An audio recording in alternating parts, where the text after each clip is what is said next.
What's up everyone? Welcome back to the channel. Guys, इस quick revision के अंदर हम लोग रिवाइज करेंगे हमारे 6 चैप्टर्स पोस्ट डीसी और कंज्यूमर प्रोटेक्शन।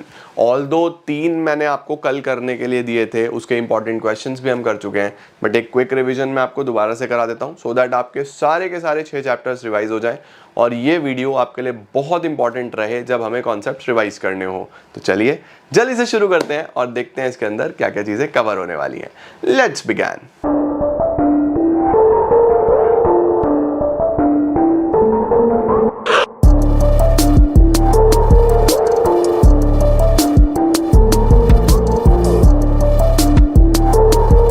तो शुरू करते हैं यार। बस एक बात का ध्यान रखना बच्चों, ये एक क्विक रिवीजन है।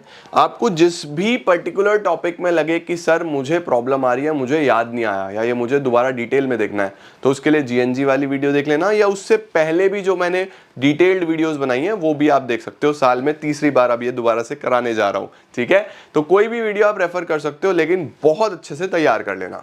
चलो यार शुरुआत करते हैं प्लानिंग के मतलब से। तो सर प्लानिंग होता क्या है? जब भी आप एडवांस में डिसाइड करते हो, डिसाइडिंग इन एडवांस, सर क्या डिसाइड करना है, what to do, how to do, when to do, who will do. तो planning is closely connected with creativity and innovation. It involves objective set करना, अच्छे course of action देखना और फिर अपने टारगेट्स को अचीव करने के लिए सारे के सारा प्लान बनाना, ये इसके अंदर आ जाता है। फीचर्स क्या क्या होते हैं? प्लानिंग का फोकस हमेशा ऑब्जेक्टिव्स पे होता है, इसको हम प्राइमरी फंक्शन, पहला फंक्शन बोलते हैं। परवेसिव है, परवेसिव का मतलब कैसा भी ऑर्गेनाइजेशन हो, छोटा बड़ा, profit making, non profit making, सबको चाहिए। कॉन्टिन्यूअस है, चलता रहता है, कभी खत्म नहीं होता। Futuristic, it is all about the future. Planning में आपको बहुत सारी डिसीजन मेकिंग भी करनी पड़ती है। क्यों? क्योंकि आपके पास बहुत सारे कोर्सेज ऑफ एक्शन होते हैं, आपको बेस्ट सेलेक्ट करना होता है। एक मेंटल एक्सरसाइज है क्योंकि माइंड से होती है प्लानिंग सारी की सारी। प्लानिंग क्यों इंपॉर्टेंट है? क्योंकि प्लानिंग से आपको डायरेक्शन मिलता है, कहाँ चलना है, कैसे चलना है। प्लानिंग आपका रिस्क ऑफ अनसर्टेनिटी कम कर देता है, फ्यूचर में आने वाली प्रॉब्लम्स को कम कर देता है। प्लानिंग इनोवेटिव आइडियाज को प्रमोट करता है, नए नए आइडियाज, क्योंकि दिमाग से होगी तो क्रिएटिविटी, इनोवेशन लगाना पड़ेगा।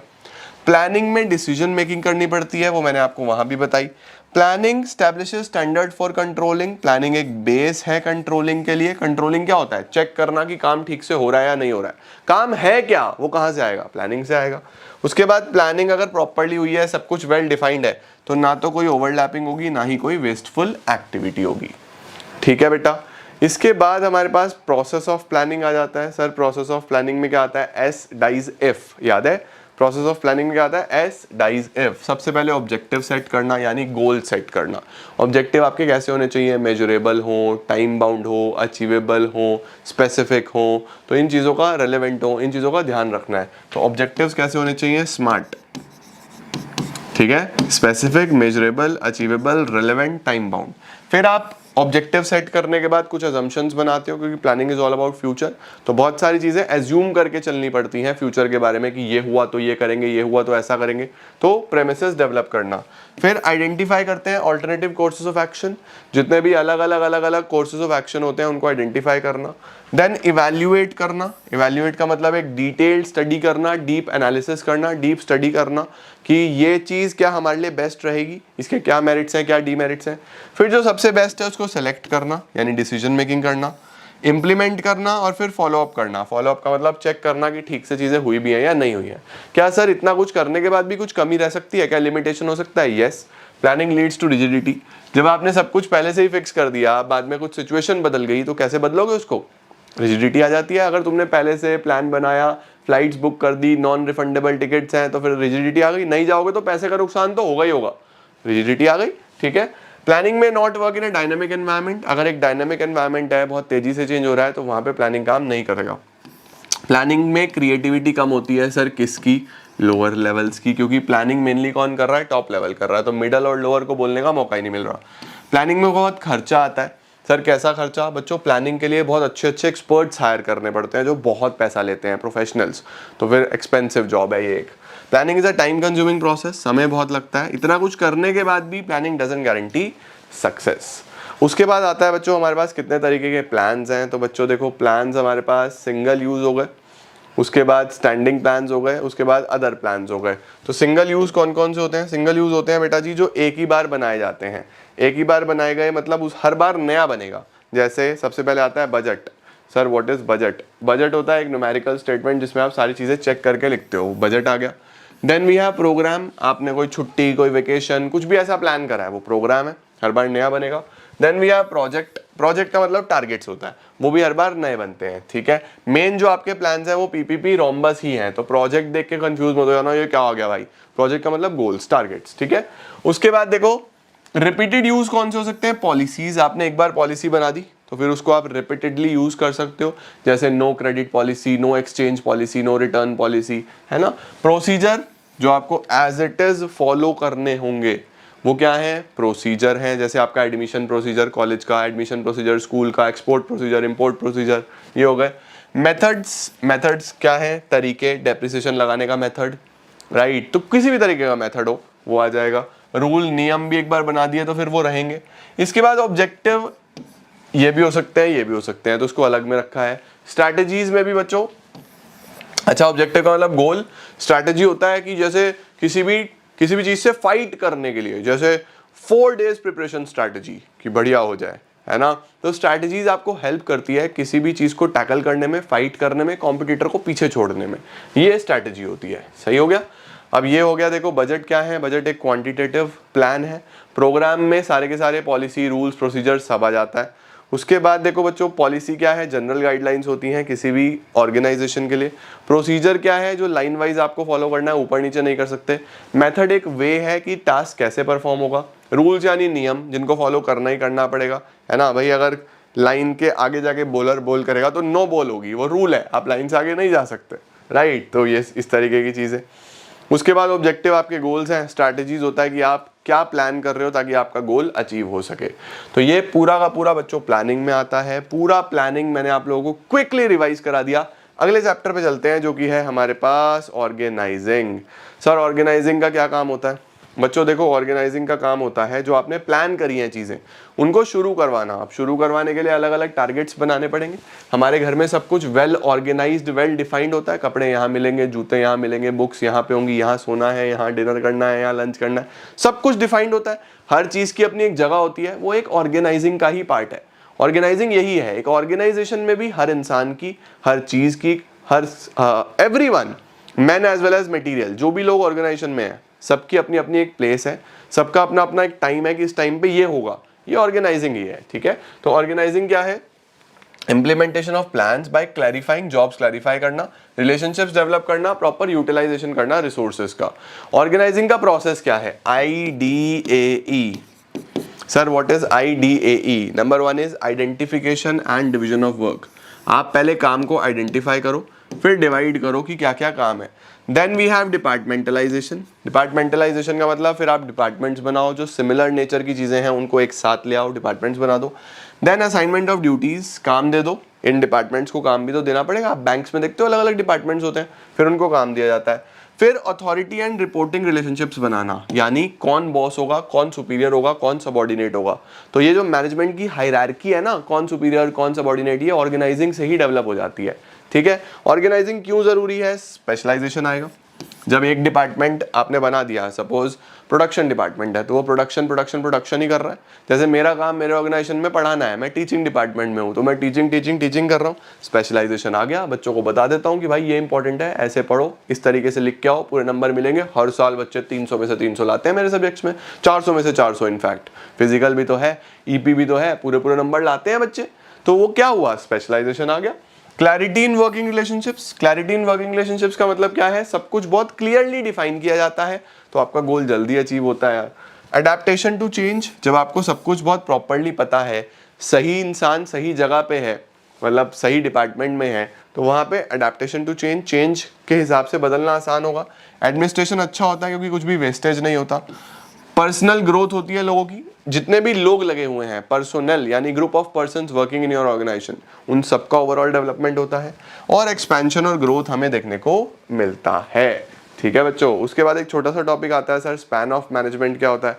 स्पैन ऑफ मैनेजमेंट होता है कि एक सुपीरियर के अंडर कितने सबॉर्डिनेट्स काम कर रहे हैं अच्छे से। उसके बाद ऑर्गेनाइजेशन स्ट्रक्चर आता है। स्ट्रक्चर का मतलब है बेसिकली वो ब्लूप्रिंट जिसके आधार पे आपने अपना ऑर्गेनाइजेशन बनाया है, यानी ऑर्गेनाइजेशन में डिपार्टमेंट्स किस तरीके से बनाए हैं, उसको स्ट्रक्चर बोलते हैं। फंक्शनल, डिविजनल, फंक्शनल क्या होता है, आप जब भी डिपार्टमेंट्स बनाते हो on the basis of functions, ठीक है, कि कौन क्या काम करेगा, उसके हम लोग बोलते हैं फंक्शनल ऑर्गेनाइजेशनल स्ट्रक्चर। डिविजनल क्या होता है, जब भी आप डिपार्टमेंट्स बनाते हो on the basis of product. तो अगर एक कंपनी है जो एक से ज्यादा प्रोडक्ट बनाती है, कॉस्मेटिक अलग कर दो, फुटवेयर अलग कर दो, मेडिसिन अलग कर दो, ऐसी ऐसी कंपनीज जो बहुत सारी चीजें बनाती है, वहां डिविजनल चलता है। ऐसी कंपनी जो एक ही प्रोडक्ट बनाती है तो वहां फंक्शनल चलता है। ठीक हो गया बच्चों। फंक्शनल के एडवांटेजेस, स्पेशलाइजेशन देखने को मिलता है, अच्छा कोऑर्डिनेशन, अच्छा कौन सा स्पेशलाइजेशन, फंक्शनल स्पेशलाइजेशन, कोऑर्डिनेशन देखने को मिलता है, ऑपरेशंस अच्छे से होते हैं, ट्रेनिंग करना आसान होता है क्योंकि एक ही पर्टिकुलर डिपार्टमेंट के लिए ट्रेनिंग करनी होती है, फोकस अच्छा होता है। डिसएडवांटेजेस वही बात है, डेविएशन इन इंटरेस्ट, मतलब कई बार ऐसा होता है कि हमारा फोकस बस अपने डिपार्टमेंटल गोल्स पे होता है, ओवरऑल गोल्स हम भूल जाते हैं, लड़ाई झगड़े हो जाते हैं डिपार्टमेंट्स में आपस में। उसके बाद कोऑर्डिनेशन कई बार नहीं बनता और रिजिडिटी बनी जाती है। रिजिडिटी का मतलब कि आपका डिपार्टमेंट बस आप ही को जानता है, उसको किसी और के बारे में पता ही कुछ नहीं है। तो वही बात है कि रिजिड हो जाएंगे, अपने अपना काम करेंगे, तो कई बार ऑर्गेनाइजेशन गोल्स अचीव नहीं हो पाते। ठीक है जी। डिविजनल भी मैंने आपको बता दिया। डिविजनल की क्या क्या एडवांटेजेस हैं, इसके अंदर प्रोडक्ट स्पेशलाइजेशन मिलेगा, अकाउंटेबिलिटी फिक्स करना बहुत आसान होता है इसके अंदर, फ्यूचर पोजीशंस के लिए आप लोगों को तैयार कर रहे हो और अच्छे इनिशिएटिव्स देखने को मिलते हैं। डिसएडवांटेजेस, कॉन्फ्लिक्ट्स हो जाता है, ठीक है, कॉन्फ्लिक्ट का मतलब लड़ाई झगड़ा चलता है, डुप्लीकेशन हो सकता है। अब देखो अलग अलग जगह, सपोज प्रोडक्शन में ही आपने प्रोडक्शन डिपार्टमेंट 3 बने हैं, क्यों, क्योंकि कॉस्मेटिक का अलग है, फुटवेयर का अलग है, उसके साथ साथ मेडिसिन का अलग है। तो प्रोडक्शन को कई बार कंफ्यूजन हो जाएगा कि काम हो गया था या नहीं हो गया था, तो वहां पे डुप्लीकेशन हो सकता है। ऐसा हो सकता है कि एक डिपार्टमेंट 2 चीजें कर दे बार बार, तो वो डुप्लीकेशन हो सकता है, पावर का मिसयूज हो सकता है, ये इसके डिमेरिट्स हैं। उसके बाद आता है बच्चों हमारे पास 2 तरीके के ऑर्गेनाइजेशन, एक होता है फॉर्मल, एक होता है इनफॉर्मल। सर फॉर्मल ऑर्गेनाइजेशन किसको बोलते हैं, फॉर्मल ऑर्गेनाइजेशन बोलते हैं बेटा जहाँ पे सब कुछ बहुत क्लियरली डिफाइंड होता है, पावर्स, सबके गोल, सबके फंक्शंस बहुत क्लियरली डिफाइन होंगे और कोई भी किसी से अननेसेसरी बात नहीं करेगा, फालतू टाइम पास नहीं करेगा, सब कुछ बहुत अच्छे तरीके से एक ऑर्डर में, एक मैनर में चलेगा, उसको हम फॉर्मल ऑर्गेनाइजेशन बोलते हैं। तो फॉर्मल ऑर्गेनाइजेशन क्या है, जो बनाई जाती है टू अकम्प्लिश अ टास्क, सब कुछ बहुत क्लियरली इसके अंदर डिफाइन होता है ताकि गोल्स अचीव हो पाए। ठीक है, इसके एडवांटेजेस क्या है, रिस्पॉन्सिबिलिटी फिक्स करना बहुत आसान होता है इसके अंदर, यानी आप पकड़ सकते हो किसने गलती करी है, कोई एम्बिगिटी नहीं होती इंस्ट्रक्शंस में क्योंकि रिटर्न में होते हैं, सब कुछ वेल डिफाइंड होते हैं, ओवर द मेल होता है। कमांड, जो यूनिटी ऑफ कमांड है वो मेंटेन रहता है, गोल्स अचीव होते हैं और स्टेबिलिटी रहती है ऑर्गेनाइजेशन को। डिसएडवांटेजेस, क्योंकि सब कुछ ऑर्डर से चलेगा, ए बी को बताएगा, बी सी को बताएगा, तो कई बार प्रोसीजर डिले आते हैं, ऑर्गेनाइजेशन की प्रैक्टिसेस कई बार फॉलो नहीं हो पाती और प्रॉब्लम रहती है ह्यूमन रिलेशंस में, लड़ाई झगड़ा चलता है। इनफॉर्मल क्या होता है बच्चों, इनफॉर्मल होता है जैसे आपकी फ्रेंडशिप, आप स्कूल में गए, स्कूल एक फॉर्मल ऑर्गेनाइजेशन है, वहां से आपकी दोस्ती हुई, आप फ्रेंड्स बने, फ्रेंड्स ने जाके पार्टी करी, अब वो जब बैठे हैं आपस में तो वो एक दूसरे से कुछ भी डिस्कस भी करेंगे, एक दूसरे की टांग भी खींचेंगे, हंसी मजाक भी करेंगे, तो वहां पे अब चल रहा है इनफॉर्मल, तो वो बन गया इनफॉर्मल ऑर्गेनाइजेशन। तो क्या है, इनफॉर्मल कब बनता है, फॉर्मल के अंदर अंदर से ही बनता है, जब लोग इंटरेक्ट करते हैं अपने रोल से बाहर। एडवांटेजेस, कम्युनिकेशन क्विक होता है, अच्छा फीडबैक मिलता है, रियल फीडबैक मिलता है, सोशल नीड्स पूरी होती हैं और ये जो फॉर्मल की कमियां थी उनको पूरा कर देता है और ये बनाना नहीं पड़ता, खुद ही बन जाता है। ठीक है। डिसएडवांटेज, रूमर बहुत फैलते हैं, ठीक है, रेजिस्टेंस टू चेंज, लोग चेंज नहीं करना चाहते, और pressurize member to conform to group expectations. इसके बाद बच्चों हमारे पास एक टॉपिक आता है डेलीगेशन। डेलीगेशन क्या होता है सर, जब एक सुपीरियर बहुत ज़्यादा थक जाता है, नॉर्मली कोई भी इंसान हो, he is bound to get tired, थकना तो है ही, तो वो क्या कर सकता है, अपना कुछ काम अपने इमीडिएट सबऑर्डिनेट को ट्रांसफर कर सकता है कि यार मेरे लिए काम कर दे। सुपीरियर थोड़ा फ्री हो जाएगा, माइंड रिलैक्स हो जाएगा, टाइम मिलेगा उसको और चीज़ों को सोचने को। तो जब भी एक सुपीरियर अपने इमीडिएट सबऑर्डिनेट को कुछ काम ट्रांसफर करता है उसको हम डेलीगेशन बोल देते हैं। ठीक है। एलिमेंट्स कितने हैं डेलीगेशन के, अथॉरिटी, रिस्पॉन्सिबिलिटी, अकाउंटेबिलिटी। अथॉरिटी का मतलब power to take decision, responsibility का मतलब obligation to perform the duty, accountability का मतलब आंसरेबल होना। देन डेलीगेशन क्यों इंपॉर्टेंट है बच्चों, अच्छा मैनेजमेंट होता है, इससे एम्प्लॉइज का डेवलपमेंट होता है, काम करने को मिलता है, मोटिवेटेड रहते हैं एम्प्लॉइज, ग्रोथ होती है ऑर्गेनाइजेशन की, ये बेसिस है मैनेजमेंट हायरार्की का, और अच्छा कोऑर्डिनेशन बना रहता है।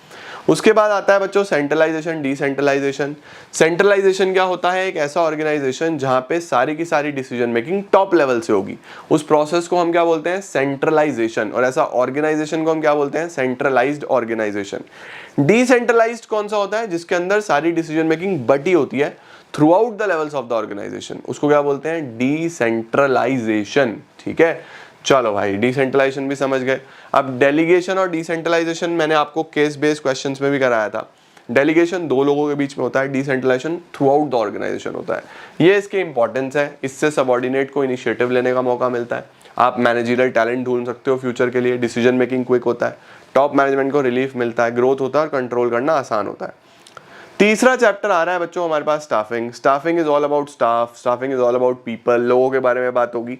स्टाफिंग का मतलब होता है putting people to jobs, placing right person at the right job. मुझे कोई बोले कि भैया आपको एक क्लब में जाके वहां पे डीजे प्ले करना है, तो मैं नहीं कर पाऊंगा, I am not the right person for that job. मुझे कोई बोले कि आपको कॉलेज में जाके लेक्चर देना है, स्कूल में जाके बच्चों को मोटिवेट करना है, उनको इंस्पायर करना है, उनको करियर के बारे में बताना है, आई कैन डू दैट। तो सही इंसान सही जगह पे होना चाहिए, सही है, यही स्टाफिंग है बेटा। ओके, स्टाफिंग में पूरा प्रोसेस था बच्चों। आप स्टाफिंग कैसे करते हो, सबसे पहले आप मैन पावर रिक्वायरमेंट को एस्टिमेट करते हो। सर स्टाफिंग का मेमोरी टेक्निक, हाँ जी बच्चों, इंजीनियर एसपी टीपीपीसी, इंजीनियर एसपी टीपीपीसी, ये याद रखना है। ठीक है, सबसे पहले आप मैन पावर रिक्वायरमेंट को एस्टिमेट करते हो। इसके लिए दो चीज़ें करनी पड़ती हैं, work force analysis, work load analysis. Work load का मतलब होता है कितने लोगों की ज़रूरत है, वर्क फोर्स का मतलब अभी कितने करंटली अवेलेबल हैं, कितने करंटली काम कर रहे हैं। सपोज ज़रूरत है 20 की, काम कर रहे हैं 15, तो इनका डिफरेंस हो गया 5। This is estimation, man power requirement पता चल गया। फिर हम रिक्रूटमेंट करते हैं, ज़्यादा से ज़्यादा लोगों को मोटिवेट करते हैं हमारी जॉब के लिए अप्लाई करें। फिर जो उसमें से बेस्ट होता है उसको सेलेक्ट करते हैं, फिर उसको प्लेसमेंट एंड ओरिएंटेशन, उसको जॉब पे प्लेस करते हैं, उसकी जान पहचान कराते हैं, दैट इज ओरिएंटेशन। फिर हम ट्रेनिंग करते हैं एम्प्लॉइज़ की, उनके डेवलपमेंट पे फोकस करते हैं। फिर हम देखते हैं कि काम कितना अच्छे से कर रहे हैं, उसको हम बोलते हैं अप्रेजल करना। जो लोग बहुत अच्छा कर रहे होंगे उनको प्रमोशन दे दिया जाएगा, उनकी करियर प्लानिंग कर दी जाएगी। जो अच्छा नहीं कर रहे होंगे उनको वापस से ट्रेनिंग पे भेज दिया जाएगा। और फिर हम कॉम्पनसेशन डिसाइड करते हैं कि पैसा किसको कितना दिया जाएगा। ये पूरा का पूरा स्टाफिंग प्रोसेस में आ जाता है। ये इतना प्रोसेस इंपॉर्टेंट क्यों है, why staffing is important, why putting the right person at the right job is important. इससे क्या होगा, आपको अच्छा एम्प्लॉय मिलेगा, आपकी परफॉर्मेंस बढ़ेगी, सर्वाइवल और ग्रोथ आसान हो जाएगी, यूटिलाइजेशन होगा ह्यूमन रिसोर्स का, उसकी स्किल का, उसकी एबिलिटीज़ का, और जॉब सेटिस्फैक्शन मिलेगा। मुझे इस काम में जॉब सेटिस्फैक्शन है, डीजे बजा के नहीं मिलेगा भाई मुझे सेटिस्फैक्शन। ठीक है, staffing as a part of human resource management. बस ये ध्यान रखना बच्चों, ह्यूमन रिसोर्स मैनेजमेंट एक बहुत बड़ा टास्क है, स्टाफिंग एक छोटा सा टास्क है। स्टाफिंग का मतलब सिंपली सही इंसान को सही जगह पे लेके जाना है। ह्यूमन रिसोर्स मैनेजमेंट में और भी बहुत सारी चीज़ें आती हैं, ह्यूमन रिसोर्स की स्टडी करना, उसको जॉब पे लेके आना, उसके बाद का कॉम्पनसेशन, उसके बाद के उसके पेपर वर्क, मल्टीपल थिंग्स। तो ह्यूमन रिसोर्स मैनेजमेंट एक बहुत बड़ा कॉन्सेप्ट है, स्टाफिंग एक छोटा सा कॉन्सेप्ट है। ठीक है, रिक्रूटमेंट क्या होता है सर, मैंने आपको बताया, जब ज़्यादा से ज़्यादा लोगों को मोटिवेट किया जाता है कि वो हमारी जॉब के लिए अप्लाई करें, उसको हम क्या बोल देते हैं, रिक्रूटमेंट बोल देते हैं। रिक्रूटमेंट के सोर्सेज क्या है, इंटरनल एक्सटर्नल। इंटरनल क्या होता है, जब आप ऑर्गेनाइजेशन के अंदर अंदर से ही एम्प्लॉय को सेलेक्ट करते हो, उसको हम इंटरनल रिक्रूटमेंट बोलते हैं। दो तरीके हैं, ट्रांसफर, प्रमोशन। ट्रांसफर होता है एक जॉब से उठाया दूसरी जॉब पे भेज दिया, पैसा same, responsibility same, status same, सब सेम, इसको हम हॉरिजॉन्टल भी बोलते हैं। प्रमोशन क्या होता है कि नीचे से ऊपर तो सब कुछ बढ़ता है, रिस्पॉन्सिबिलिटी बढ़ती है, पे बढ़ती है, हर चीज इंक्रीज होती है, उसको बोलते हैं हम प्रमोशन। क्या मेरिट होंगे, एम्प्लॉयज मोटिवेटेड रहते हैं क्योंकि उनको पता है हमें जॉब मिलेगी, ज़्यादा पैसा मिलेगा। सिलेक्शन प्रोसेस आसान है क्योंकि आप ज़्यादातर लोगों को जानते हो। ट्रांसफ़र एक टूल भी है जिससे आप ट्रेन कर सकते हो लोगों को अलग अलग जगह ट्रांसफ़र करके। वर्कफोर्स को आप शिफ्ट कर सकते हो सरप्लस डिपार्टमेंट से डेफिसिट डिपार्टमेंट में, और ये एक चीपर सोर्स है क्योंकि खर्चा एक बार हो चुका है तो बार बार नहीं होता। डीमेरिट्स क्या है, फ्रेश टैलेंट नहीं मिलता आपको। उसके बाद एम्प्लॉयज़ लेथार्जिक हो सकते हैं, लेजी हो सकते हैं क्योंकि उनको पता है कि होगा तो ऑर्गेनाइजेशन के अंदर से ही जो भी होगा। नया इंटरप्राइजेज इंटरनल सोर्स यूज ही नहीं कर सकता क्योंकि वो बिल्कुल नया इंटरप्राइज है, फ्रेश इंटरप्राइज है। कंपटीशन खत्म हो जाता है और प्रोडक्टिविटी भी खत्म हो जाती है क्योंकि बार बार ट्रांसफर ही हो रहे हैं। तो ये आ जाता है बच्चों हमारे पास इंटरनल सोर्सेज में। इसके बाद एक्सटर्नल सोर्सेज क्या होते हैं, जब आप बाहर से लोगों को अपॉइंट करते हो जॉब्स के लिए। तो सर बाहर से कैसे अपॉइंट करते हैं, एक होता है डायरेक्ट रिक्रूटमेंट। डायरेक्ट रिक्रूटमेंट क्या होता है, जब ऑफिस के गेट पे नोटिस लगा होगा और उस नोटिस पे लिखा होगा भैया हमें एम्प्लॉय की जरूरत है, अगर आपको लगता है आप केपेबल हो, अगर आपको लगता है आप अवेलेबल हो तो आप आ जाओ, सीधा वॉक इन करो इंटरव्यू के लिए। ठीक है। कैजुअल कॉलर्स क्या होता है, जिसके अंदर कंपनीज के पास एक वेटिंग लिस्ट होती है, जितने भी उनके पास पहले लोग आए हैं जिन्होंने इंटरव्यू दिया है। अब कंपनी बार बार इंटरव्यू लेना पसंद नहीं करती, इस वेटिंग लिस्ट में से सिलेक्शन कर लेती है, उसको हम क्या बोलते हैं, कैजुअल कॉलर्स। एडवर्टीजमेंट बच्चों, टीवी पे ऐड आ सकता है, उस ऐड देख के लोग आ जाते हैं नौकरी पे अप्लाई करने के लिए। एम्प्लॉयमेंट एक्सचेंज क्या है, ये ऑर्गेनाइजेशन है जो गवर्नमेंट रन ऑर्गेनाइजेशंस होती हैं, जिसके अंदर सरकार लोगों को नौकरियां दिलवाती हैं। तो गवर्नमेंट के एक्सचेंज है जहाँ पे कंपनीज आती हैं अच्छा लेबर देखने के लिए, लेबर जाता है जॉब ढूंढने के लिए, तो दोनों को मिलवाने का काम एम्प्लॉयमेंट एक्सचेंज करता है। प्लेसमेंट एजेंसीज का भी सेम काम होता है, बस फर्क ये होता है कि ये प्राइवेट होती हैं, एम्प्लॉयमेंट एक्सचेंज सरकारी होते हैं। कैंपस रिक्रूटमेंट, जब कॉलेज कैंपस से बच्चों को जॉब्स देते हैं उसको कैंपस बोलते हैं। रिकमेंडेशन ऑफ एम्प्लॉयज, जब कोई पुराना एम्प्लॉय रेकमेंड करे किसी नए एम्प्लॉय को, वो रिकमेंडेशन होता है। लेबर कॉन्ट्रैक्टर्स, जब आप कोई ठेकेदार को अपॉइंट करते हो और वो ठेकेदार सारी लेबर खुद लेके आता है, आपकी टेंशन नहीं है, तो उसको आप लेबर कॉन्ट्रैक्टर बोलते हो। टीवी पे ऐड दे सकते हो आप, ठीक है। उसके बाद अच्छा सर ये एडवर्टीजमेंट और एडवर्टीजमेंट ऑन टीवी में क्या फ़र्क है बच्चों, यहाँ पे न्यूज़पेपर मैगजीन इस जगह पे था, पैम्पलेट्स वगैरह से, ये सिर्फ टीवी पे है। वेब पब्लिशिंग होता है, इंटरनेट के थ्रू भी लोगों को जॉब्स मिलती हैं, जैसे लिंक्डइन बहुत पॉपुलर सोर्स है और ऐसी ऐसी वेबसाइट्स भी हैं। तो ये सारा बच्चों एक्सटर्नल सोर्सेज में आता है। इसके क्या मेरिट्स हैं, जो उसके डी मेरिट्स से, ज़्यादा क्वालिफाइड पर्सनल मिलता है, ज़्यादा चॉइस है, फ्रेश टैलेंट मिलता है, कंपटीशन की स्पिरिट बनी रहती है। D merits, existing staff dissatisfy हो जाता है, लेंदी प्रोसेस है, बड़ा प्रोसेस है और कॉस्टली है। ये हो गए बच्चों हमारे पास रिक्रूटमेंट के external sources. Then we have selection. Sir selection क्या होता है, सिलेक्शन होता है इतने सारे लोग आए, इतने सारे लोगों को आपने मोटिवेट कर दिया अप्लाई करने के लिए, सेलेक्ट तो कुछ ही लोगों को करोगे ना, तो इसलिए सिलेक्शन को एक नेगेटिव प्रोसेस भी बोला जाता है, ठीक है। अब सिलेक्शन प्रोसेस में क्या होता है बच्चों, सिलेक्शन प्रोसेस में बच्चों हमारे पास सबसे पहले होता है प्रिलिमिनरी स्क्रीनिंग। प्रिलिमिनरी स्क्रीनिंग का मतलब होता है सबसे पहले आपको ऊपर से चेक कर लिया जाएगा कि आप इस जॉब के लिए फिट भी हो या नहीं हो। फिर आपके सिलेक्शन टेस्ट होते हैं। सिलेक्शन टेस्ट में हम लोग बोलते हैं पति टेस्ट, ठीक है, जिसके अंदर सबसे पहले हमारे पास होता है personality test, aptitude test, trade test, interest test, intelligence test. Personality test में ओवरऑल पर्सनालिटी चेक होती है। एप्टीट्यूड होता है कि आप कितनी जल्दी नई स्किल्स सीख लोगे।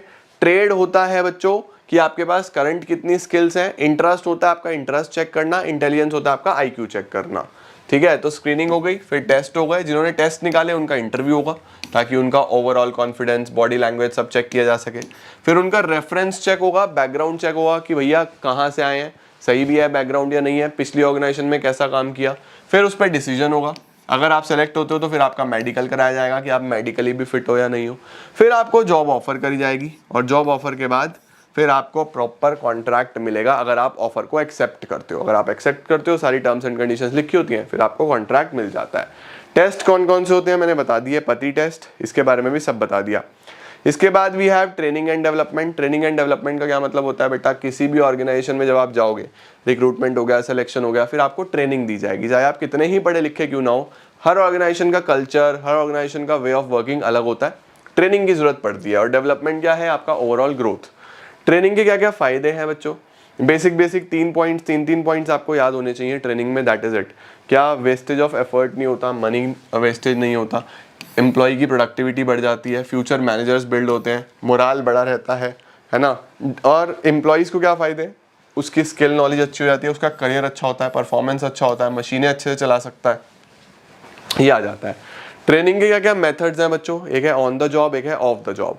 ऑन द जॉब में क्या होता है, जब आप काम करते करते सीखते हो, जैसे आप देखोगे इलेक्ट्रीशियंस के साथ, प्लम्बर्स के साथ, आप लोग नॉर्मली देखोगे कि छोटे छोटे बच्चे हैं वो काम सीख रहे होते हैं, धीरे धीरे वो बड़े हो जाते हैं, सब सीख जाते हैं, तो उसको क्या बोलते हैं हम, अप्रेंटिसशिप प्रोग्राम्स।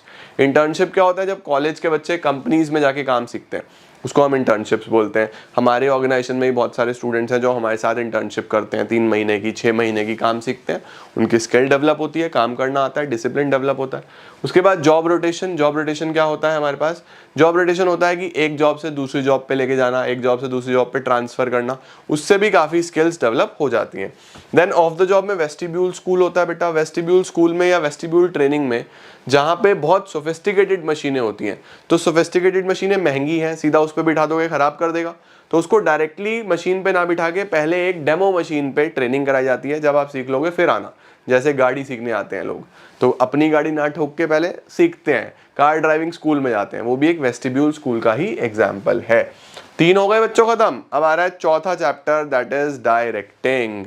अब सर डायरेक्टिंग क्या होगा? डायरेक्टिंग बच्चों देखो चौथा है फंक्शन जिसके अंदर अब डायरेक्ट किया जाएगा। डायरेक्ट का मतलब बताया जाएगा कि चलो भैया प्लानिंग हो गई, ऑर्गेनाइजिंग में डिपार्टमेंट्स बन गए, स्टाफिंग में लोग आ गए, अब काम शुरू करो। डायरेक्ट किया जाएगा। तो directing refers to the process of instructions देना, गाइडिंग करना, काउंसलिंग करना, मोटिवेटिंग करना, यानी मोटिवेट करना, लोगों को लीड करना ताकि गोल्स अचीव हो पाए। इसके अंदर क्या क्या आता है? Supervision, leadership, motivation, communication. Characteristics क्या है? इनिशिएट्स एक्शन, काम यहाँ से चालू होता है। हर लेवल ऑफ मैनेजमेंट पे डायरेक्शन चाहिए। कॉन्टिन्यूस प्रोसेस है, कभी खत्म नहीं हो सकता, और टॉप से बॉटम पे चलता है, ऊपर वाला ही तो नीचे वाले को बताएगा। ठीक है, आओ जी। इसके बाद आता है बच्चों हमारे पास importance of directing. Importance of directing में क्या क्या आता है, क्यों इंपॉर्टेंट है? इनिशिएट एक्शन, यहाँ से काम चालू होता है। इंटीग्रेट्स एम्प्लॉयज एफर्ट्स, एक अच्छा मैनेजर सब एम्प्लॉयज को एक साथ लेके चलता है, एम्प्लॉयज को गाइड करता है कि वो उनका क्या पोटेंशियल है, वो क्या अचीव कर सकते हैं, जो भी चेंजेस हैं टाइम टू टाइम जो करने हैं उसको करने में हेल्प करता है, और स्टेबिलिटी और बैलेंस बना रहता है ऑर्गेनाइजेशन में। प्रिंसिपल्स ऑफ डायरेक्टिंग हमें करने नहीं है, हम चलते हैं आगे। सुपरविजन में बच्चों सिर्फ आपको मीनिंग पता होना चाहिए। सर सुपरविजन का क्या मतलब होता है? जब आप किसी भी एम्प्लॉय के बॉस हो या उसके सुपीरियर हो तो आप उसको ऊपर से चेक करते रहोगे। सुपर का मतलब ओवर एंड अबव, विजन का मतलब नजर रखना। तो ओवर एंड अबव जब एक सुपीरियर अपने सबऑर्डिनेट पे नजर रखता है उसको सुपरविजन बोलते हैं। ठीक है, इससे क्या होगा? अच्छा कॉन्टैक्ट बना रहेगा, लिंक बना रहेगा वर्कर मैनेजमेंट में, यूनिटी बनी रहेगी, परफॉर्मेंस बेटर होगा, गलतियां मिल जाएंगी। ठीक है, ये सब इसके इंपॉर्टेंस में आया था। मोटिवेशन क्या होता है बच्चों? मोटिवेशन एक प्रोसेस है, इंटरनल फिनोमिना है जिसके अंदर कोई भी मोटिवेटर, अब मोटिवेटर बच्चों कोई चीज भी हो सकती है, किसी के लिए पैसा हो सकता है, किसी के लिए कोई इंसान हो सकता है, किसी का कोई टारगेट हो सकता है, किसी के लिए कोई इंसल्ट हो सकती है, किसी ने किसी की इंसल्ट कर दी है। बहुत सारे टीचर स्कूल में कई बार बच्चों को बोल देते हैं कि तेरे से कुछ नहीं हो पाएगा, फिर वो बच्चा उस चीज को सीरियसली लेता है, फिर वो खूब मेहनत करता है ना, और फिर पढ़ाई में वो बड़ा नंबर ले आता है, तो वो भी उसके लिए एक मोटिवेटर है। तो किसी भी तरीके से हो सकता है, ऐसा हो जाता है। तो ये सब बच्चों मोटिवेशन के ही पार्ट हैं। फीचर्स क्या है? इंटरनल फीलिंग है, गोल डायरेक्टेड बिहेवियर आता है, लोग गोल्स की तरफ भागने लगते हैं मोटिवेट होके। पॉजिटिव भी हो सकता है, नेगेटिव भी, जैसे मैंने आपको बताया टीचर ने डांट दिया, वो छोड़ के चली गई, ये सब नेगेटिव मोटिवेशन में आ जाएगा। पॉजिटिव मोटिवेशन तो आप सबको पता ही है, रिवॉर्ड्स हो गए, रिजल्ट्स हो गए, कॉम्प्लेक्स फिनोमिना है। इंपॉर्टेंस क्या है? क्यों इंपॉर्टेंट है मोटिवेशन? परफॉर्मेंस बढ़ता है, नेगेटिव से पॉजिटिव एटीट्यूड में बिल्डअप होता है लोगों का। उसके बाद employee turnover, highly motivated employee छुट्टी वुट्टी नहीं मारते हैं। ठीक है, एब्सेंटिज्म नहीं होता है, जॉब्स बार बार नहीं बदलते हैं, और आप आसानी से चेंजेस कर सकते हो। मैस्लो कौन है? मैस्लो जी ने बहुत सारी थियरीज दी हैं जिसमें मैस्लो ने ये बोला है कि इंसान मोटिवेट होता है अपनी नीड्स को लेके, और 5 प्रकार की नीड्स हैं, और इसी ऑर्डर में इंसान की नीड्स फुलफिल होंगी। जैसे जैसे नीड फुलफिल होती रहेगी वैसे वैसे इंसान का मोटिवेशन कम होता रहेगा। तो सबसे पहले जीवन में इंसान काम क्यों करता है? बेसिक नीड्स के लिए। तो मैस्लो ने बोला कि सबसे पहले भैया एक इंसान काम करेगा बेसिक नीड्स के लिए, जैसे कि हंगर, थर्स्ट, शेल्टर, स्लीप, इसके लिए काम करेगा। जब ये पूरी हो जाएंगी फिर वो मोटिवेट होगा अपनी सेफ्टी सिक्योरिटी के लिए, कि मैं फ्यूचर के लिए कुछ पैसा जोड़ लूँ, मेरे पास इंश्योरेंस भी हो, मैं फ्यूचर में सेफ रहूँ। उसके बाद उसको चाहिए बिलोंगिंगनेस। बिलोंगिंगनेस मतलब अफेक्शन, केयर, लव, एक्सेप्टेंस, कि मुझे इज्जत मिले सोसाइटी में, मुझे लोग जानते हो, पहचानते हो। फिर उसकी होती है एस्टीम। एस्टीम का मतलब सेल्फ रिस्पेक्ट, ऑटोनॉमी, उसको लगता है कि भैया मेरा कुछ रिकॉग्निशन हो, मैं जहाँ जाऊँ मुझे अटेंशन मिले, ये होती है एस्टीम नीड्स। इसके बाद आती है last self actualization. Self actualization होता है सेल्फ फुलफिलमेंट, आपको अपना गोल पता चल गया, आप वहाँ पे पहुँच गए, आपकी सेल्फ ग्रोथ हो रही है ना। तो ये बेसिकली सेल्फ एक्चुअलाइजेशन नीड्स में आ जाता है। मैस्लो ने बोला चलेगा ऐसे ही, एक इंसान पहले इसके लिए मोटिवेट होगा, ये हो जाएगी तो फिर इसके लिए, ये हो जाएगा तो फिर इसके लिए, ये हो जाएगा फिर इसके लिए, ये भी हो जाएगा फिर इसके लिए। चलो भाई, फाइनेंशियल इंसेंटिव्स मोटिवेट करने के लिए लोगों को क्या क्या दे सकते हो भैया? पैसा दे सकते हो, उसको हम फाइनेंशियल इंसेंटिव्स बोलते हैं, और नॉन फाइनेंशियल भी दे सकते हो। फाइनेंशियल में आप क्या क्या दे सकते हो लोगों को? बोनस, पे एंड अलाउंस, यानी लोगों की सैलरी बढ़ा दो। Productivity linked wage incentive, productivity linked का मतलब ज़्यादा प्रोडक्टिव को ज़्यादा पैसा, कम प्रोडक्टिव को कम पैसा। प्रॉफिट शेयरिंग, प्रॉफिट में हिस्सा दे सकते हो। को पार्टनरशिप, अपनी कंपनी के शेयर्स दे सकते हो, ईसॉप भी बोलते हैं इसको, ईसॉप। रिटायरमेंट बेनिफिट्स दे सकते हो, पर्किसेट्स दे सकते हो। ठीक है, पर्किसेट्स क्या होता है सर? पर्किसेट्स में बच्चों इंश्योरेंस दे देते हैं, पर्किसेट्स में गाड़ी दे देते हैं, ये सारी चीज़ें आ जाती हैं। नॉन फाइनेंशियल कौन से होते हैं? जिसमें आप पैसा नहीं दे रहे हो, जैसे आप स्टेटस दे रहे हो, यानी अच्छी पोजीशन दे रहे हो, क्लाइमेट अच्छा दे रहे हो, करियर एडवांसमेंट अपॉर्चुनिटी दे रहे हो, टाइम टू टाइम ट्रेनिंग देते हो, जॉब एनरिचमेंट देते हो, यानी फुलफिल्ड लगता है, अच्छा लगता है जो काम कर रहे हैं। Employee recognition program, time to time employee of the month, employee of the year, awards मिलते रहते हैं। एम्प्लॉय पार्टिसिपेशन, आप एम्प्लॉय को डिसीजन मेकिंग में पार्टिसिपेट करवाते हो। एम्प्लॉय एम्पावरमेंट, यानी आप थोड़ी फ्रीडम भी देते हो कि अपने हिसाब से आप चलो, ठीक है। तो ये सारा का सारा मोटिवेट करने के लिए इंसेंटिव्स आ जाते हैं। नेक्स्ट आता है बच्चों लीडरशिप। लीडरशिप क्या है? जिसके अंदर आपके पास एक पावर होगी जब आप दूसरे के बिहेवियर को इन्फ्लुएंस कर सकते हो, लोग आपको फॉलो करते हैं। अगर लोग आपको फॉलो करते हैं तो आप एक अच्छे लीडर हो, है ना। हमारे देश में बहुत सारे बड़े बड़े शानदार लीडर्स हुए हैं। आपको क्या लगता है? मुझे पॉलिटिकल लीडर्स नहीं बताना please, politics is a completely different thing. मुझे बिजनेस लीडर्स बताओ। आपके आसपास आपको क्या लगता है कि कौन कौन से लीडर्स हैं जिनसे आप इंस्पायर होते हो, जिनको आप देखते हो, आपको लगता है कि यार ये एक इंसान है जो बहुत मोटिवेट करता है, बहुत इंस्पायरिंग है और उसको देख के काम करने का मन करता है, वो एक अच्छा लीडर है, ठीक है। तो वो आपके फादर हो सकते हैं, आपके आसपास कोई ऐसा किसी ने कुछ बनाया है वो हो सकते हैं। रतन टाटा जैसे बहुत सारे बिजनेस लीडर्स हैं हमारे देश में। तो ये सारी लीडरशिप की क्वालिटीज होती हैं, ठीक है बच्चों। फीचर्स क्या है? एक एबिलिटी है इंडिविजुअल की, वो लोगों को इन्फ्लुएंस कर सकता है, लोगों के बिहेवियर में चेंज ला सकता है, अच्छी इंटरपर्सनल रिलेशन डेवलप कर सकता है, गोल्स की तरफ ले जाता है ऑर्गेनाइजेशन के, और कॉन्टिन्यूस प्रोसेस है। क्यों इंपॉर्टेंट है? क्योंकि लोगों का बिहेवियर पॉजिटिवली इन्फ्लुएंस होता है, इससे अच्छे रिलेशंस बनते हैं लोगों के साथ। जितने भी चेंजेस ऑर्गेनाइजेशन में लेके आने एक अच्छा लीडर आसानी से ला सकता है। कॉन्फ्लिक्ट्स आसानी से हैंडल कर सकते हो आप, और ट्रेनिंग देनी भी आसान हो जाती है। एक अच्छी लीडर की क्वालिटीज क्या होंगी बच्चों? फिजिकली फिट होगा, नॉलेज होगी, मैन ऑफ इंटीग्रिटी होगा, यानी धोखाधड़ी उसके अंदर खून में नहीं होगी, इनिशिएटिव होगा, हमेशा आगे बढ़ के काम करेगा, अच्छी कम्युनिकेशन स्किल्स होंगी, अच्छी मोटिवेशन स्किल्स होंगी, सेल्फ कॉन्फिडेंट होगा, डिसाइसिवनेस होगी, डिसीजन लेने में हमेशा अच्छा होगा, और सोशल स्किल्स भी होंगी। कितने प्रकार के बच्चों लीडरशिप स्टाइल्स हो सकते हैं? 3 प्रकार के होते हैं, autocratic, democratic, lazy fair. Autocratic का नाम ऑथोरिटेटिव भी होता है। ऑथोरिटेटिव में होता है आई स्टाइल, मैं जो बोलूंगा वो फाइनल है। ऐसा हो सकता है कि आपके घर में आपके पापा ने बोला बेटा जो मैंने बोल दिया वो फाइनल, मुझे इसके बाद कोई इफ बट नहीं चाहिए। कौन सी लीडरशिप कर रहे हैं वो? ऑटोक्रेटिक। ऐसा हो सकता है कि आपके पापा ने बोला यार चलो आज इस वीकेंड पे कहीं घूमने चलते हैं, बताओ कहाँ चलना चाहोगे, फिर मैं भी बताता हूँ, फिर हम मिल के डिसीजन लेंगे। उसको हम बोलते हैं वी स्टाइल, हम लोग मिल के काम करेंगे, दैट इज डेमोक्रेटिक। उसके बाद आपके पापा ने ऐसा बोला कि बेटा तुम लोग डिसाइड कर लेना, मुझे बता देना, आई एम ऑल सेट, मैं आ जाऊंगा और हम सारे अरेंजमेंट्स कर लेंगे, तुम लोग जहां बोलोगे वहां चलेंगे वीकेंड पे। तो वो क्या हो गया? यू स्टाइल, तुम करो। तो आई स्टाइल इज मैं करूंगा, वी स्टाइल इज हम करेंगे, यू स्टाइल इज तुम करो। तो यू स्टाइल होता है बच्चों लेजी फेयर, ठीक है। ये हमें अच्छे से देख लेना है एक बार। तो सबसे पहले हो गया ऑटोक्रेटिक, देन हो गया डेमोक्रेटिक यानी पार्टिसिपेटिव, और फिर हो गया फ्री रेन यानी कि आप करो, ठीक है जी। उसके बाद कम्युनिकेशन होता है बच्चों। कम्युनिकेशन क्या है? एक ऐसा प्रोसेस जिसके अंदर एक्सचेंज होगा आइडियाज का, व्यूज का, फैक्ट्स का, फीलिंग्स का, 2 या 2 से ज्यादा लोगों के अंदर। शुरुआत कहाँ से होगी कम्युनिकेशन की? सेंडर से, एक इंसान जो मैसेज भेजेगा, फिर उसके दिमाग में कुछ मैसेज भी होना चाहिए, मैसेज, फिर वो एनकोड करेगा, यानी मेरे दिमाग में ये सारी चीजें हैं लेकिन मैं उस लैंग्वेज में कन्वर्ट कर रहा हूं कि मैं बोल पाऊं, दैट इज एनकोडिंग। अब किस माध्यम से मैं आप तक पहुंचा पा रहा हूं? इंटरनेट।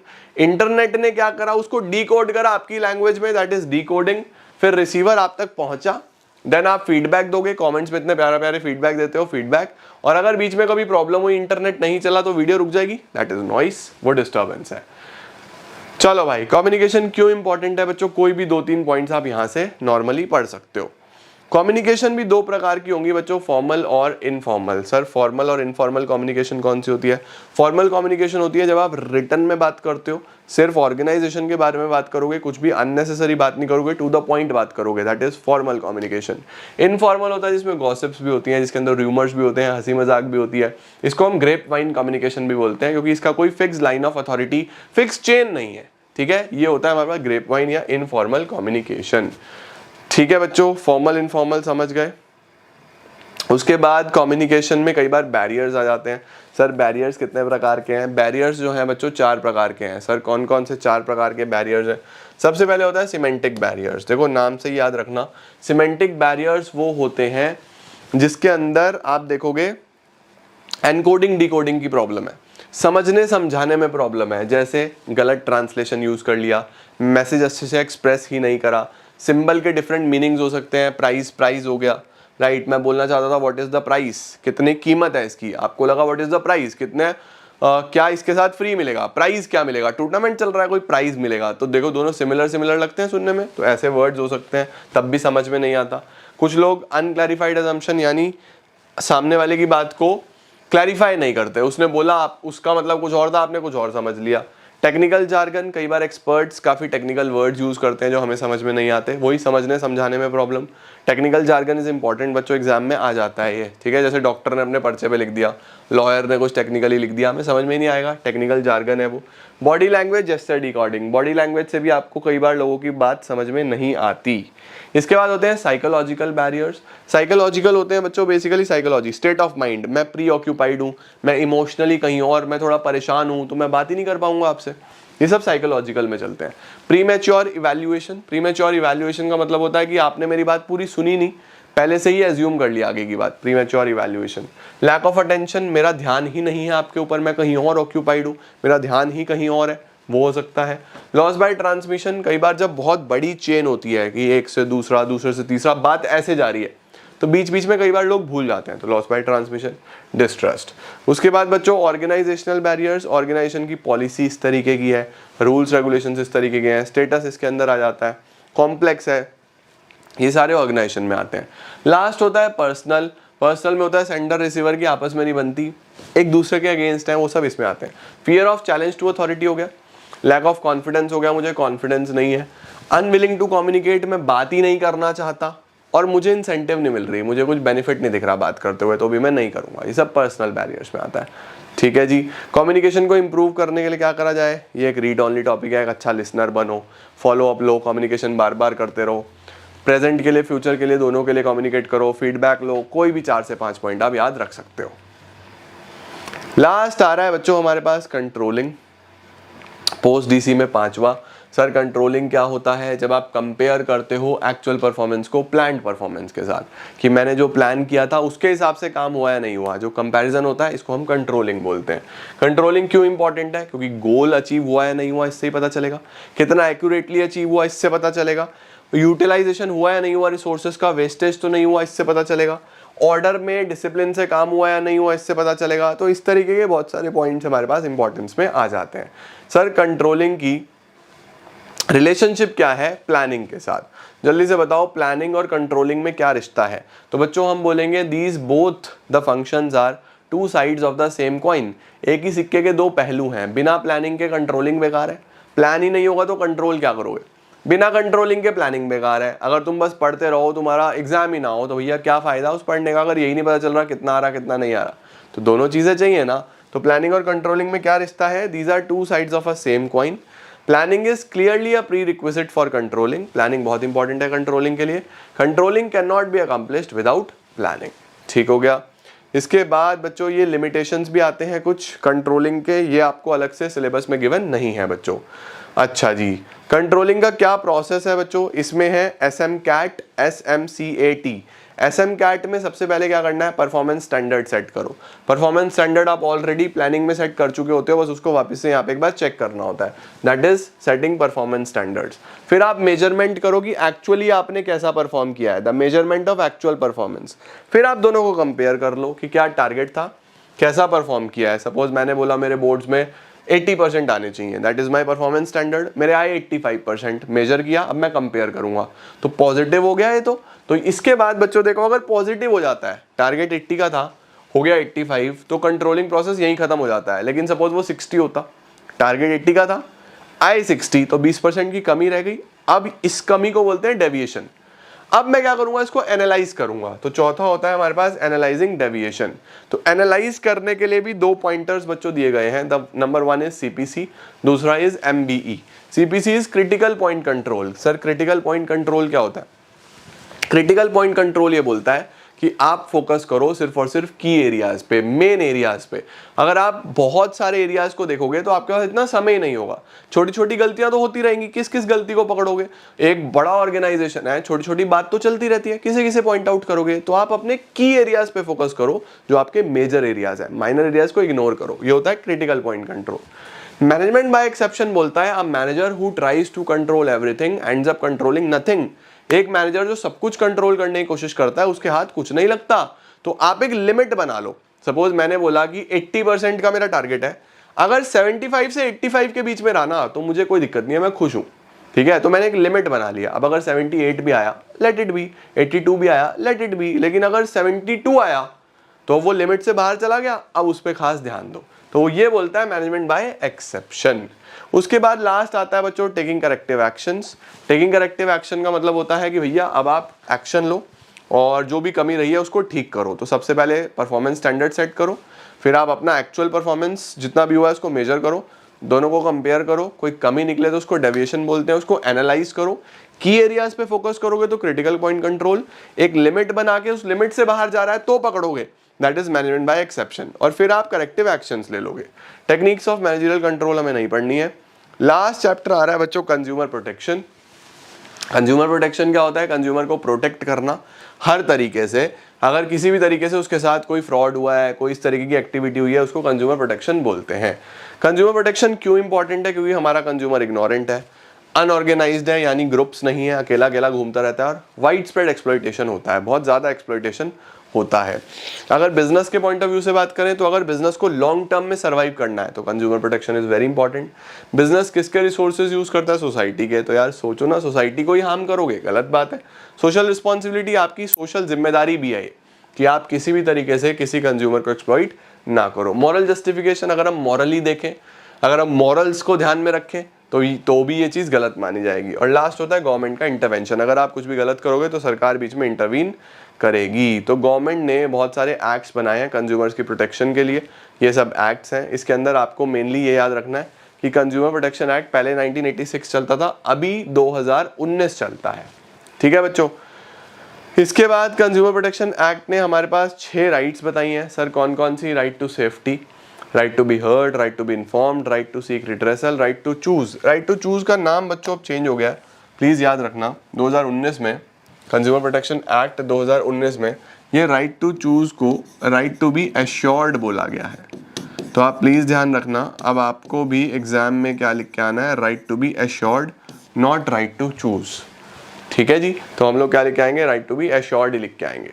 ओके, स्क्रीनशॉट ले लो जल्दी से। चलो भाई, इसके बाद कंज्यूमर की कुछ रिस्पॉन्सिबिलिटीज दी गई हैं। सर कंज्यूमर की क्या क्या रिस्पॉन्सिबिलिटीज है? देखो मैंने आपको पहले अभी जो सुबह क्वेश्चंस कराए थे उसमें ही बताया था कि अवेयर रहे, उसको पता होना चाहिए, अच्छी क्वालिटी का सामान खरीदे, ठीक है, रिस्क उसको पता हो कि अगर मैं कुछ भी खरीद रहा हूँ तो क्या है, लेबल्स को ध्यान से देखे, एंश्योर करो कि आपको एक फेयर डील मिले, अपनी डीलिंग्स में ऑनेस्ट रहो, कैश मेमो हमेशा लो, अगर कुछ गड़बड़ होती है तो कंप्लेन करो, कंज्यूमर सोसाइटीज़ बना के चलो, एनवायरनमेंट को रिस्पेक्ट करो। तो बहुत सारी रिस्पॉन्सिबिलिटीज़ हैं जिसमें से आपको कोई भी 6 याद रखनी है बच्चों। इसके बाद हमारे पास आता है कंज्यूमर प्रोटेक्शन के लिए क्या क्या बना हुआ है। तो सबसे पहले सेल्फ रेगुलेशन, भैया खुद रूल्स को फॉलो करके चलो। दूसरा, बिजनेस एसोसिएशंस की हेल्प ले सकते हो अगर नहीं समझ में आता।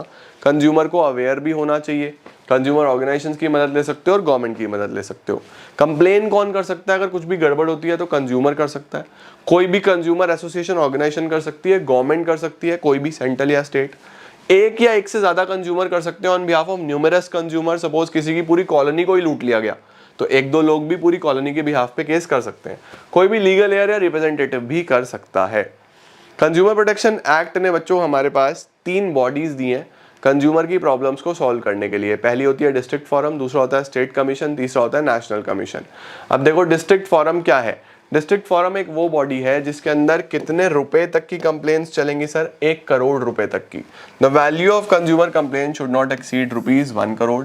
इसके अंदर प्रेसिडेंट होगा, 2 मेंबर्स होंगे जिसमें से एक विमेन का होना जरूरी होता है। अगर आप डिस्ट्रिक्ट फोरम के जो फैसला आया है उससे सेटिस्फाइड नहीं हो, ऑर्डर से सेटिस्फाइड नहीं हो, तो आपके पास 45 डेज हैं। आप 45 डेज में अगली यानी कि स्टेट कमीशन को जाके कंप्लेन कर सकते हो।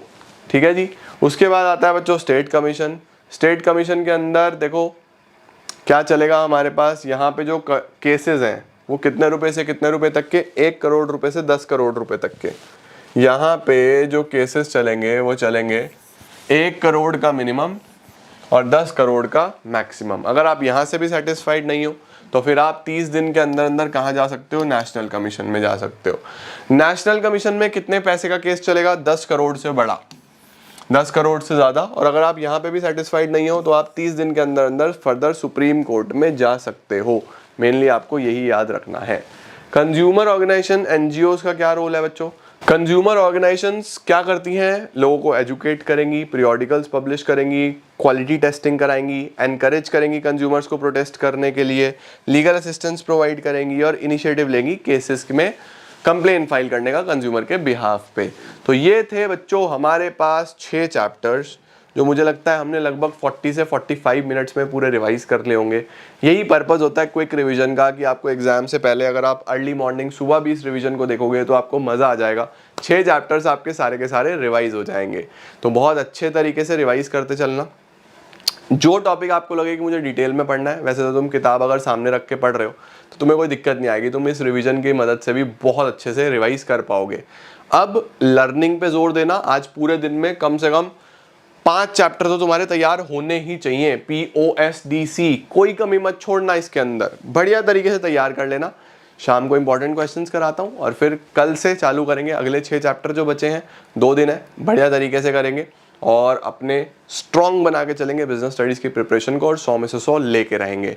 इन केस आपका पहले हो जाता है, सपोज आपका पहले हो गया काम, आप लोग इनको ऑलरेडी प्रिपेयर कर चुके हो, तो बच्चों मैनेजमेंट वाली किताब में शुरू के 3 चैप्टर बचे हैं, उसको भी निपटाओ। चैप्टर नंबर 1, 2, 3 वो भी आज ही खींच दो, तो बढ़िया तरीके से तुम्हारी तैयारी हो जाएगी। ठीक है, thank you so much guys for joining in. मिलता हूं मैं आपको बहुत जल्द। टिल देन सी या, टेक केयर, बाय बाय।